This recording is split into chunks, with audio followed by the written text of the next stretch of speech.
Bună și bine v-am găsit la un nou video!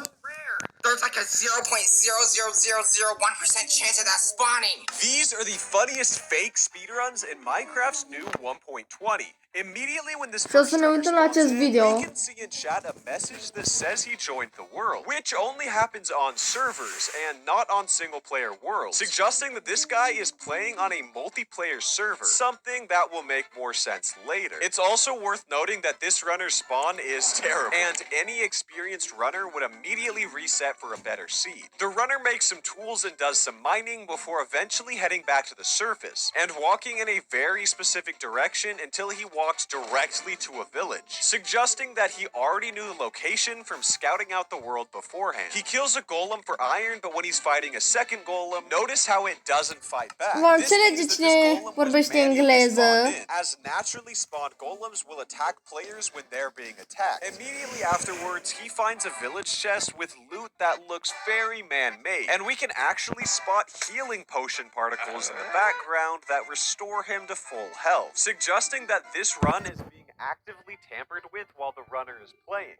likely by another player, something that would explain why he's on the server and why we saw the join message earlier. A friend of his is helping him cheat. It's nighttime at this point, and the runner finds and kills a spider that drops a flint and steel. Yeah, and immediately after he finds a lava pool that already has a portal inside of it.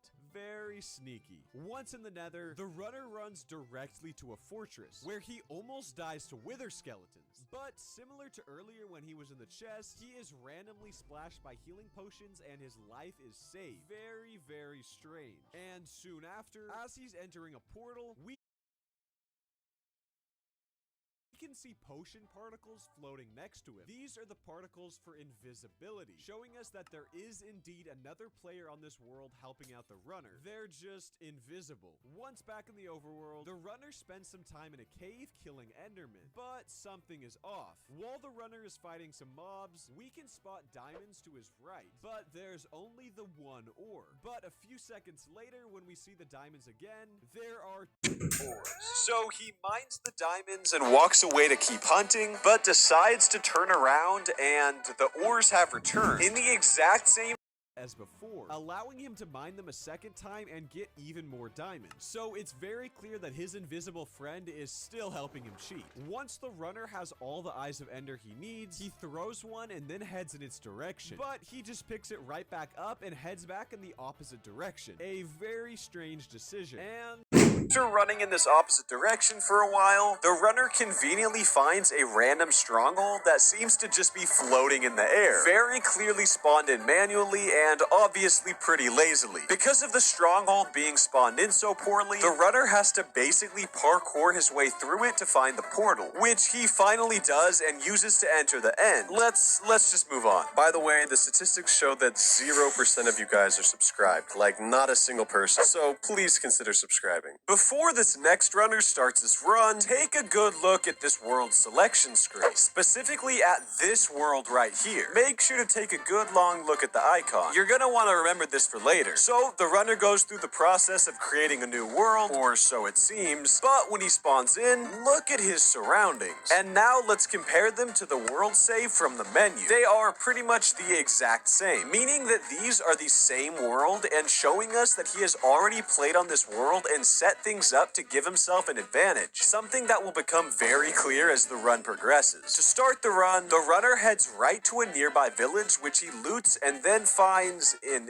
igloo with a basement, which is not possible in a village. Igloo basements of course have zombie villagers, and this one is no different. The runner grabs a golden apple and splash potion from the chest and uses it to cure the villager, which once cured has a trade for ender pearls. How convenient. He leaves the village for now and is ready to head to the nether, but instead of looking for a lava pool or a ruined portal, he decides to use the lava from the village's blacksmith to build his own portal. Normally this would not be enough lava to make a portal, but he uses the 2 lava sources from the blacksmith to create an infinite lava source, which is obviously not possible. He must be using a mod or something to make this work, and work it does. He uses his new infinite lava source and water from under the ice to create a portal and heads right into the nether. nether, where he finds a path over some lava that he clearly made himself, and when he follows it, it leads him right to a nether fortress. Interesting. The runner grabs a bunch of blaze rods in the fortress and then heads back to his portal and to the overworld. Once back in the overworld, the runner crafts his ender pearls from the villager into Eyes of Ender, and is ready to head to the stronghold, but you might notice something strange when he starts throwing the eyes. It looks very laggy, even though everything else is running perfectly smooth. I believe that this is because he is using command blocks to make the eyes move in a specific direction to a specific location, and here's why. The runner starts to dig down to the stronghold shortly after he starts throwing eyes, and when he finally mines right into the portal room, it is clear that it was not naturally spawned. There are no iron bars, silverfish, any of that. He clearly built this himself to make it very close by and easy for him to get to, and he programmed the eyes to lead him here in order to make it seem legit, which would explain the laggy eyes. Maybe he would have gotten away with this all if the portal room didn't look like this.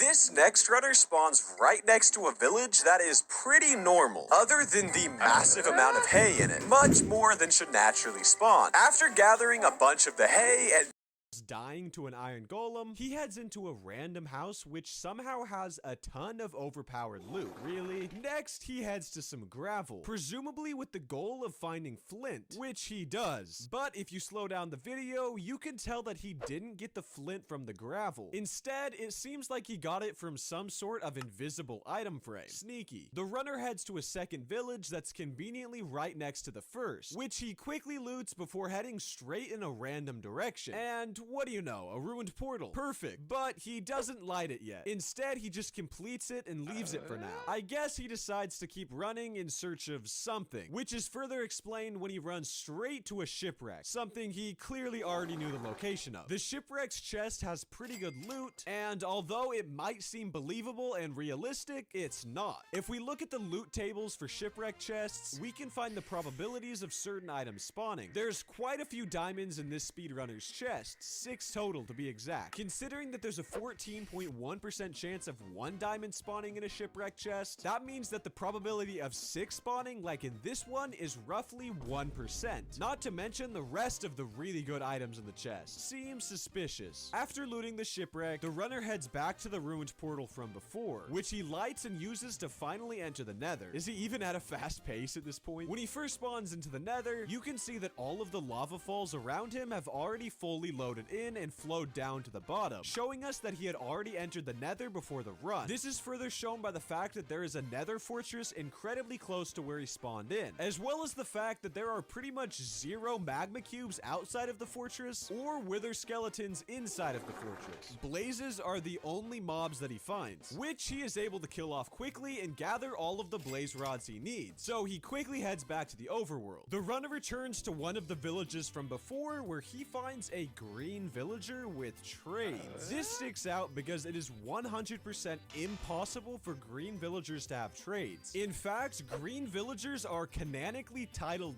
nitwits because of how useless they are. So clearly the runner set up these trades himself before the run, something that is further shown by the fact that this green villager has an ender pearl trade. How convenient. The speedrunner needs pumpkins for this trade, so he quickly goes and grabs a bunch and exchanges them for 13 pearls. Pretty much the perfect amount for finding the stronghold and entering the end. So he does just that. He crafts these pearls into Eyes of Ender and heads to the stronghold, where he mines right down in the direction of the portal room. Once in the end, we can see that the platform the runner spawned on is oddly large, showing us that it seems like he built it himself, probably to get closer to the main island, and just forgot what the proper size of the platform was. Also, all of the end crystal towers are really small, like impossibly small. I don't know how he thought he was gonna get away with that, but I guess at least it's easier for him to access the crystals now. Alright, I'm done with this run. Make sure to subscribe for more videos like this.